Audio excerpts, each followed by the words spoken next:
Good morning, all of you. In today's session, we are going to start with the 10th standard chemistry and physics.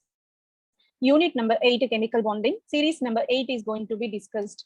In the earlier sessions, we gone with how many type of forces operating in between chemical bond formation and how to represent the atom individual elements in terms of Lewis dot structure, and what is the procedure in order to represent the element in terms of electronic valency in accordance with the Cossel and Lewis. In addition to that, how the ionic bond formation is possible, and relevance to that, so many examples were deliberated. In addition to that one, in today's session, we are going to deal with how the what we can say cations and anions got stabilized. What are the factors influencing ionic bond formation, and how to represent this ionic bond? What kind of crystalline structure will be represented? These topics are going to be discussed in detail in series number 8. In addition to this one, earlier we completed unit 1 to unit 7, entire detailed explanation available on the channel called World of Competitive Chemistry. Let us enter into our series number 8 with pertaining crystalline structure of ionic compounds and the factors influencing the bond formation in ionic bond. Now, how the arrangement of ions are possible in case of ionic compounds. Ionic compounds are formed by the transfer of electron from more electropositive metal to less electropositive, you can say more electronegative non-metallic elements, so that both are bounded by electrostatic forces of interactions. How do the cations and anions of ionic compounds exist in a solid state? Because they are represented in the three-dimensional regular repeated combination arrangement, and high crystallinity will be important to that one. Since every anion is surrounded by many cations, every cation in turn is surrounded by the anions bonding structure of ionic solids, omnidirectional in nature. So in all possible directions, the cation will be surrounded with the anionic substances in the regular repeated three-dimensional arrangement. In the similar manner, cation is also surrounded by a lot of anionic species in the regular arrangement, so that the crystalline regular parameters will be imparted for this ionic structure. The strong electrostatic forces are operating in between the charges, and the strength of the bond will be enhanced. And this is a kind of representation where the repeated combination of these cations and anions which are held in the lattice structure. Lattice structure denotes what the repetition of the units, how the arrangement in the single cubic cell is possible, that is represented. Unit cell is the simplest unit. Such unit cells are repeated so that the large entity of crystalline compound will be generated. Unit cell is the simplest fundamental unit that will be repeated for a number of times in order to construct the crystalline substance.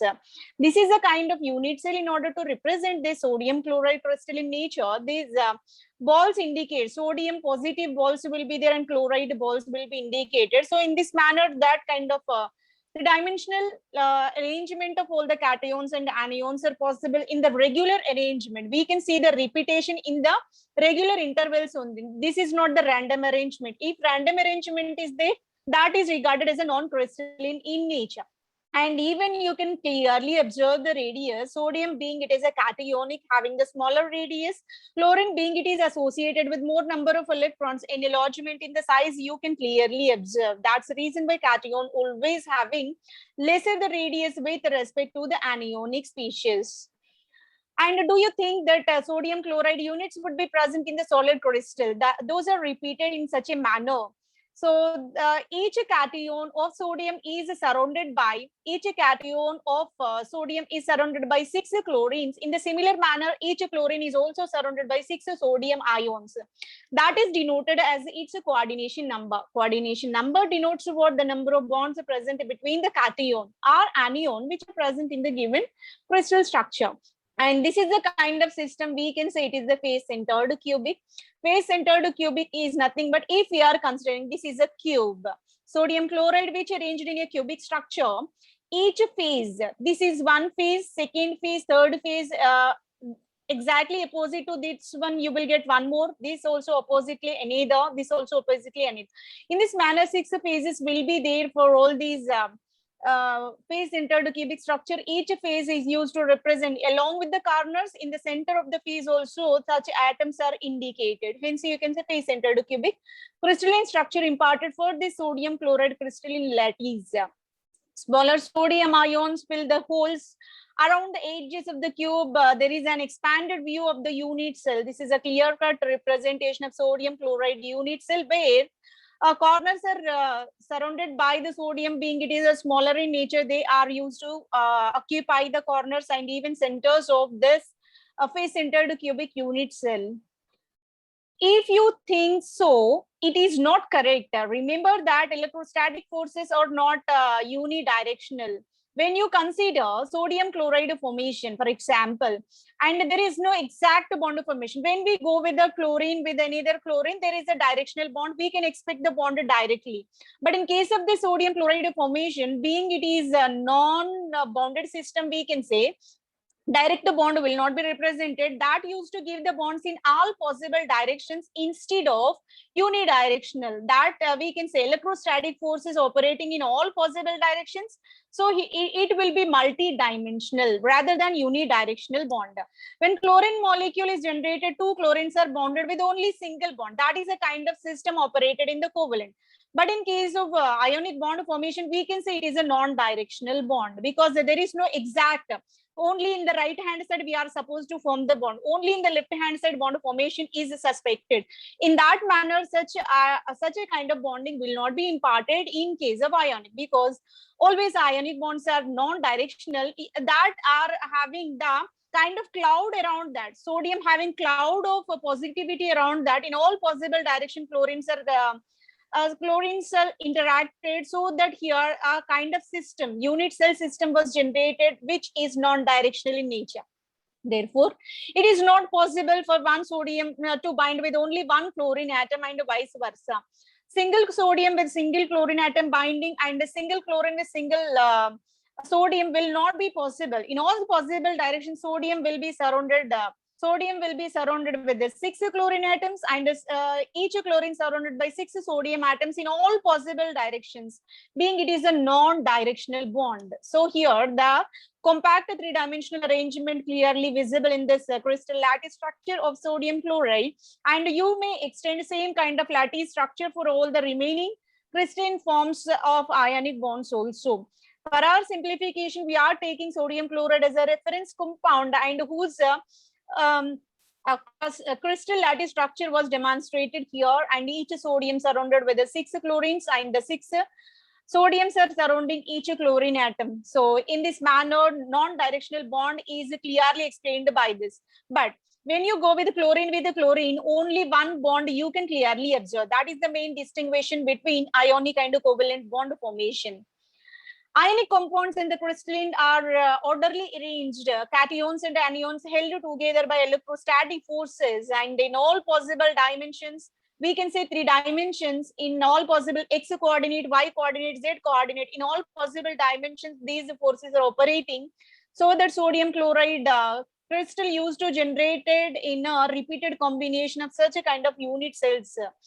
And this is a kind of electrostatic forces between the opposite charges of sodium and chlorine, not only in the single direction, not only in the unidirectional, in all possible direction, those bonds are exhibited. That is clearly visible in this unit cell. And this is a kind of system called a unit cell for repeated combination, where you can clearly observe sodium being it is a smaller cation, which is represented with the smaller lobes, and the chlorine associated with a negative charge, whose lobes are somewhat enlarged in nature. And you can clearly count 1, 2, 3, 4, 5, 6. Each central sodium is able to form 6 bonds with the chlorine atoms which are present in its surrounding vicinity. In that manner, its coordination number is regarded as 6, because the possibility of bond formations is 6, so that number of bonds around that central metal is denoted as its coordination number. The number of ions opposite charges that surround the central ion is denoted as its coordination number. So here sodium coordination number is 6, as well as chlorine coordination number is also denoted as 6, because they are able to give the 6 bonds in its surrounding proximity. It is clearly mentioned here. Let us assume this lobe is regarded as a sodium, which is surrounded with 1, 2, 3, 4, 5, 6. So here within the plane and above and below of the plane, these 6, just like octahedral geometry, these 6 chlorine atoms are used to surround the sodium. In the similar manner, each chlorine is also surrounded with the 6 sodium atoms. Hence, we can denote both are assisted with the 6 coordination number. Now, in the previous lesson, you have learned about the variation of metallic and non-metallic character of elements in the group as well as in the period of the periodic table. Recall that about metallic and non-metallic character of the elements. Here, when you consider the entire periodic table, here they are clearly distinguished with which are metals, which are non-metals, which are metalloids, with a staircase kind of representation in this modern periodic table. And let us distinguish all the elements with respect to metallic, non-metallic, and also metalloid properties. The elements which are indicated with this blue color, all are regarded as metals only, because the electrons are represented in blue color. That's the reason why symbolically they are mentioned with the blue color. And all these, most of the around more than 75% of elements in the periodic table are representing metallic nature. Hydrogen is non-metal, indicated in the ash color, and the remaining all the elements in the P block also. So these elements with the same color also representing this non-metallic property. Electronegative elements are denoted as non-metallic in nature. The elements which are transiting in between metals and non-metals, working like a bridges and representing a staircase in this periodic table, these are metalloids. And they're used to forward the metallic properties to non-metallic. Partial metallic, partial non-metallic, both are imparted for these so that we can indicate these are the bridging compounds in between metals and the non-metals. All the S block, all the D block, all the A block elements are purely regarded as metals. P block elements having a multiple kind of nature like metals, metalloids, as well as non-metallic compounds. So this is about the nature of elements which are present in the entire periodic table. Now we are going with the generally elements with the metals have tendency to lose the electrons and to attain the octet in their valency shell. This property is denoted as a metallic nature, and which also alternatively called electropositivity of the element. More the electropositivity, greater the tendency to form the cation. Right. So this is the simplest property with respect to the metals in nature. When you consider the entire periodic table, the elements which have a tendency to lose the electrons and attaining the octet configurations are generally regarded as metals. So metals, the main prominent property will be electropositivity. Because of their tendency to lose the electron, they are able to give the cationic substances. After the loss of electron shrinking in the size, because the outer shells will be removed and number of protons will be more with respect to number of electrons. That's the reason why they are denoted with the positive charge on their superscript. So that all these cations are regarded as electropositive elements, and generally they are exhibiting metallic nature in general. And the trends in the electropositive nature in the entire periodic table, as we descending down the group in any kind of group. So entire periodic table is composed of 18 groups. In 18 groups, if we are descending, what happens? Metallic nature gradually increases. That is the general trend of metallic property in each and every group of the new periodic table. As we are moving from left to right hand side, what happens? Size of the atom gradually decreases. Subsequently, metallic nature will be reciprocal in nature. That means as the size decreases, their metallic nature will be lowered. Right. So that's the reason why as we are moving from left to right hand side in the period, metallic property gradually decreases and the elements are becoming more non-metallic in nature. Right. So these are the trends for metallic nature in the entire periodic table, and they are having natural tendency of electropositivity, and subsequently cation origination is possible by losing electrons. And similarly, non-metals like oxygen with atomic number 8 and fluorine atomic number 9, fluorine with atomic number 17, and all these are the elements which are represented in this orange to red color in this modern periodic table. All are regarded as non-metals in nature. They are having acquired the electronic configuration and they are very near to noble gases, but with a short of electrons, so that they have strong tendency to gain the electrons and being regarded as electronegative elements, greater the electronegativity and greater the tendency to form anions. Why they are forming anions means when compared to number of protons in the central nucleus, electron count will be more. That's the reason why they are used to originate anions. Natural tendency of non-metals are seeking electrons, subsequently anion origination is possible. So here electronegativity is the common property of all these elements. That's the reason why here the elements with highest electronegativity are regarded as non-metals in general. Now, can you explain the reason for all these? Why some are metals, why some other are non-metals in nature, and what could be the essential parameter in order to define the ionic character of any compound which used to generated by metal combination with non-metal? Ionic bond is formed between the elements with the electronegativity difference is equal to greater than 1.9. So this is an important credential which used to define the kind of bond which is present between the different elements.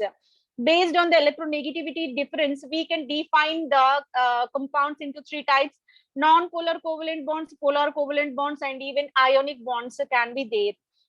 Non-polar covalent bond, if the electronegativity difference taken as 0 to 0.4. For example, I'm taking simplest example, hydrogen molecule formation. Hydrogen with one another hydrogen, both are contributing electrons after the bond formation. Each element having electronegativity 2.1. So 2.1 minus 2.1, what will be the difference? It will be 0. So if electronegativity difference is 0, that indicates what non-polar covalent bond it will be. So if the electronegativity difference between the binding elements will be in the range of 0 to 0.4, it is regarded as non-polar because both are having equal ability to share the electrons. If you take chlorine molecule, Cl with Cl, what happens? Both are combining. Electronegativity of chlorine is 3 and electronegativity of chlorine is 3.5 and another chlorine also 3.5. 3.5 minus 3.5, that will again become 0. And that is also the compound which comes under non-polar. In this manner, if the electronegativity difference between the two uniting elements in the range of 0 to 0.4, you can consider that bond as a non-polar covalent bond, purely covalent bond it will be. And move on to polar covalent bond. So even though it is a covalent, means the mutual sharing is possible, but one of the element having strong tendency to gain the electrons, another element somewhat weaker in nature. In that case, there is a origination of polarity. So I am taking the simplest example. One is hydrogen, second is chlorine. Hydrogen is with the 2.1 electronegativity, chlorine with 3.5 electronegativity. What happens? There is a slight variation. So here chlorine is more electronegative when compared to hydrogen. That's the reason why bonded electrons slightly moved, not completely displaced, but what happens? Slightly bonded electrons are shifting towards the chlorine, where we can assign the polarity. Polarity means two poles, but positive and either negative pole will be generated in the molecule when the electronegativity difference in the range of 0.5 to 1.8. If it is laying in between these two, then you can regard that bond as a polar covalent bond.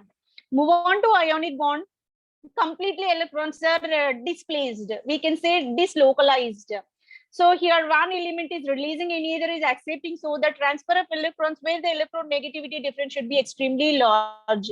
One should be extremely electropositive and either should be extremely electronegative. In that condition, the bond formed will be more ionic in nature. Greater the electronegativity difference, greater will be the ionic nature of the given compound.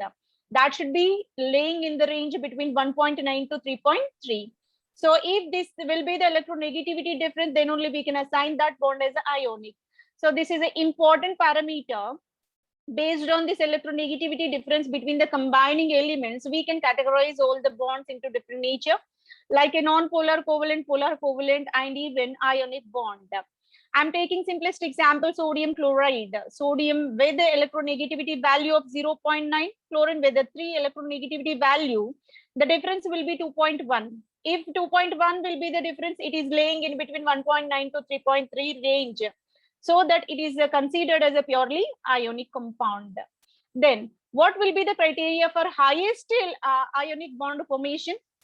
Greater the electropositivity for one element, greater the electronegativity for another element. If we are uniting these two, what happens? Greater will be the ionic nature. The simplest example is cesium fluoride. cesium is the highest electropositive, fluorine will be the highest electronegative, so that the electronegativity difference between these two elements will be higher.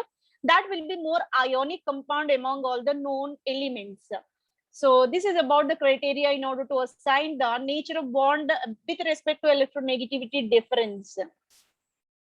Now, what are the factors, any other factors which are influencing this cation and anion formation during the ionic bond formation? Loss and gain of electrons are the important criteria. As already we know, transfer of electrons is the main fundamental thing in order to form the ionic bond.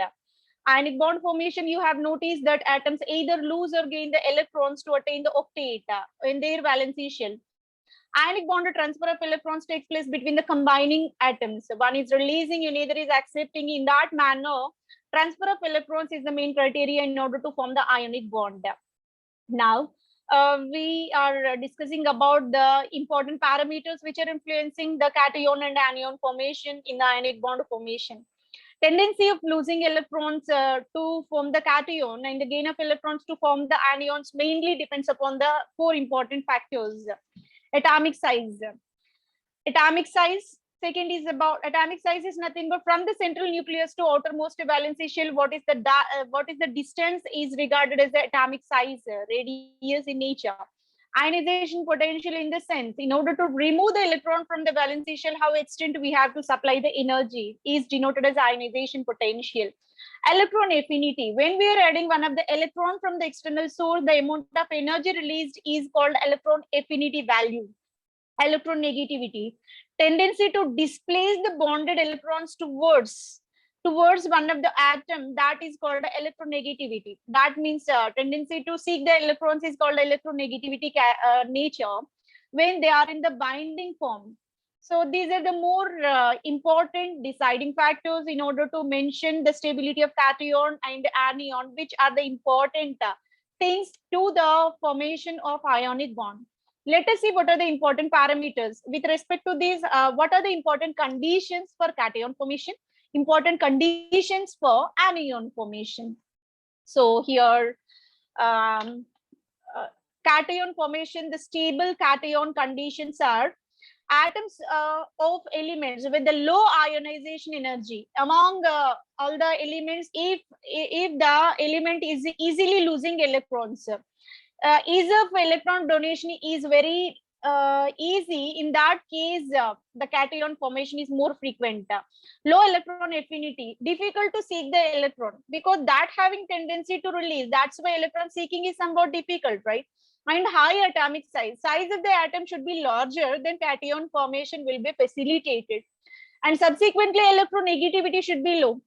That is having tendency to lose the electron. That's why electronegative nature means electron seeking nature should be less. These are the important criteria for the formation of cation. In order to form the stable cation, these are the important criteria. And among all the known elements in the periodic table, cesium is the topmost element to form the cation more easily. That's why I'm taking the example reference as the cesium. Low ionization potential among all the known elements, low ionization except noble gases, because the noble gases are exceptional, right? They are not having electron releasing as well as accepting tendency. They are very stable. That's why in case of cation formation, we can consider cesium with a low ionization potential. So extremely low is assigned for this element. And electron affinity value, what it should be? It should be low again. So again, you can see the parameters are extremely low, 45.5 kilojoules per mole assigned for cesium. That's why cesium easily forming cation by removing one of the electron from its outermost shell. Atomic radius. So if atomic radius is small, it is very difficult to lose the electron. It will be large. So that's the reason why atomic radius of the cesium will be larger. That is 343 picometers. And electronegativity.